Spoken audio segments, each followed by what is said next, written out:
हे करत आहे डाएट, तर म्हणाले आता रात्री काहीतरी लाईट असते, मग काय करायचं म्हणून मग केलं टोमॅटो सूप. त्यामध्ये मी थोडं लाल भोपळा पण टाकला आहे. हेल्दी असतो आणि टेस्ट पण छान येते.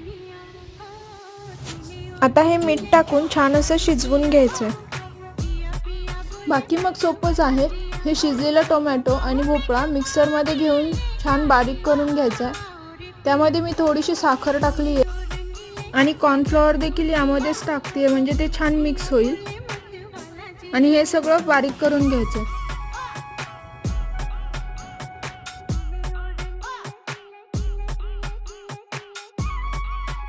आता फक्त थोडंसं तूप टाकून त्यामध्ये दालचिनी टाकली. तुम्ही हवं तर बटर यूज करू शकता. डाएटसाठी बनवते त्यामुळे मी तूप यूज केलं. चवीसाठी थोडीशी मिरीपूड. आवडल्यास लाईक करा आणि कमेंटमध्ये मला कळवा.